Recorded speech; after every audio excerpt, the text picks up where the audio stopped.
ডাল হয়ে গেছে, এখন ডালটা নামিয়ে নিয়েছি। তো ডালটা হয়ে যাওয়ার পরে এবারে করব বাঁধাকপি চচ্চড়ি। তো আমি এখানে বাঁধাকপি কেটে নিয়েছি, কেটে ধুয়ে ঝুড়িতে রেখে দিয়েছিলাম। আর কেটে নিয়েছি সিম, আলু আর পেঁয়াজ। তো এবারে আমি কড়াটা জেলে দিচ্ছি। তো কড়াটা জেলে দিলাম। তো এবারে দিয়ে দেবো তেল।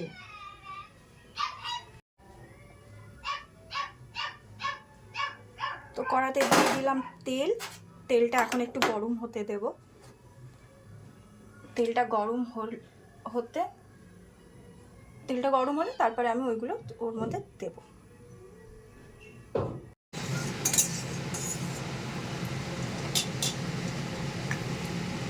তেলটা গরম হয়ে গেছে।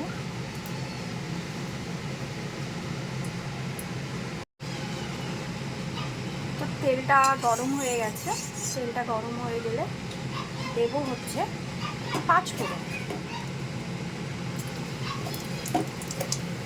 5 ফোড়ন দিলাম। তারপরে দেব 2টো শুকনো লঙ্কা।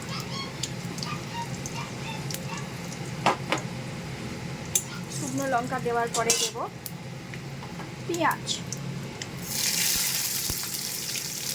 অনেকে পেঁয়াজ ছাড়া করে নিরামিষ, অনেকে আমি আজকে যেমন পেঁয়াজ দিলাম। আমি পেঁয়াজটা দিলে আমার একটু ভালো লাগে খেতে, তো সেই জন্য আমি একটু পেঁয়াজটা দিই। টেস্টটাও ভালো হয়, পেঁয়াজের টেস্টটাও ভালো হয়। তো দিয়ে দিলাম পেঁয়াজ। পেঁয়াজটা একটু ভালো করে ভেজে নেব। পেঁয়াজটা ভাজা ভাজা হলে দিয়ে দেবো এবারে সবজিগুলো। কেটে রাখা সিম আর আলু।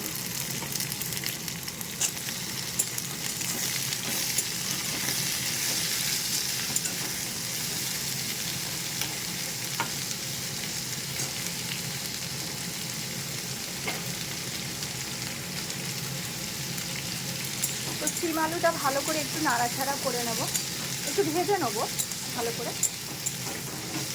ভেজে নেওয়ার পরে বাঁধাকপিটা দেবো। এবারে দেব টমেটো। আর টমেটো দেওয়ার পরেই দেব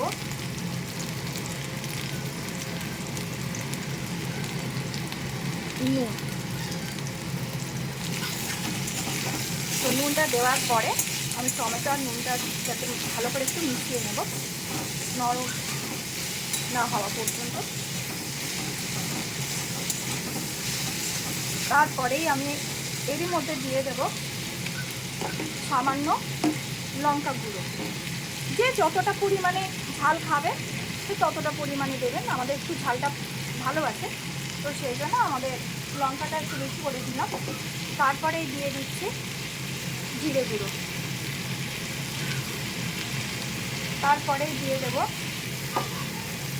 সামান্য হলুদ। দিয়ে এবার এটাকে একটু ভালো করে কষে নেব।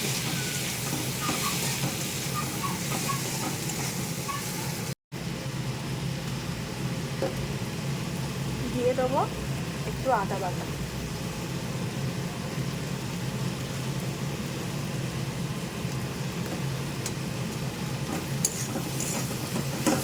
দিয়ে ভালো করে মিক্স করে নেব, ভালো করে মিশিয়ে নেব আর একটু কষে নেব। তো আমার কষানো হয়ে গেছে। এরপরে দিয়ে দেবো বাঁধাকপিগুলো। তার আগে একটু সামান্য জল দেব। তো সামান্য একটু জল দিয়ে দেবো, বেশি না অল্পই দেবো। তো আগে একটু সামান্য জল দিয়ে দেবো।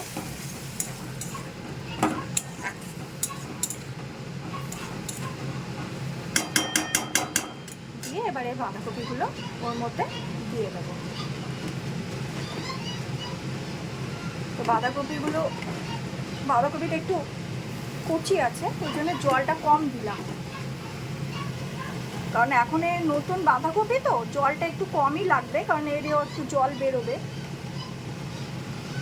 তো এবার আমি বাঁধাকপিগুলো দেওয়া হয়ে গেছে। এবার আমি একটু ঢাকা দিয়ে দেবো।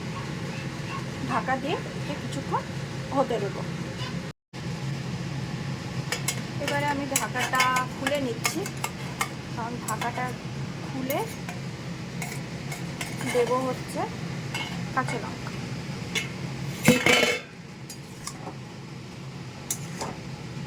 দেখো কতটা জল বেরিয়েছে, আসলে কচি বাঁধাকপিটা কচি ছিল তো ওই জন্য এত জল বেরিয়েছে।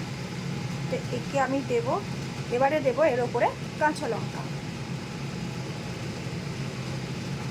তো কাঁচা লঙ্কাটা দিয়ে আমি এবারে একটু আবার দেব ঢাকা, আবার একটু কিছুক্ষণ 5-10 মিনিট হতে দেব।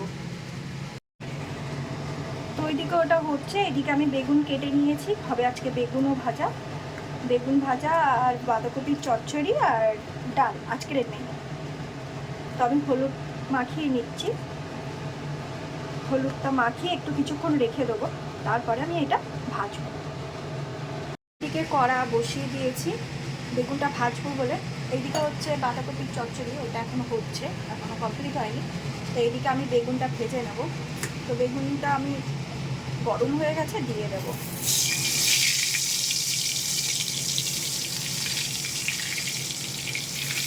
তো সব বেগুনগুলো আমি দিয়ে দিলাম।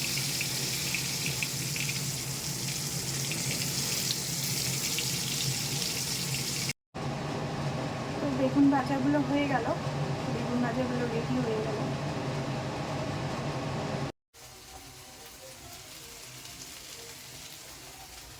তো আমার বেগুন ভাজা কমপ্লিট, বেগুন আমার ভাজা হয়ে গেছে। এবারে আমি বাঁধাকপির চচ্চড়িটাকে নামাবো। বাঁধাকপির চচ্চড়িটাও হয়ে গেছে, একটু একটু আর রসটা মরবে, রসটা মরলে আমি একে নামিয়ে নেব।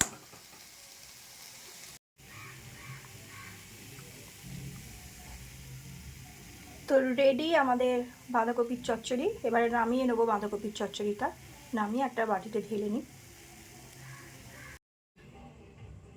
তো আজকের এই দুপুরের লাঞ্চ রেডি। তো একটু তোমাদের দেখিয়ে দিই, ভাত, ডাল, বাঁধাকপির চচ্চড়ি, বেগুন ভাজা। তো আজ আমাদের এটা লাঞ্চ মেনু।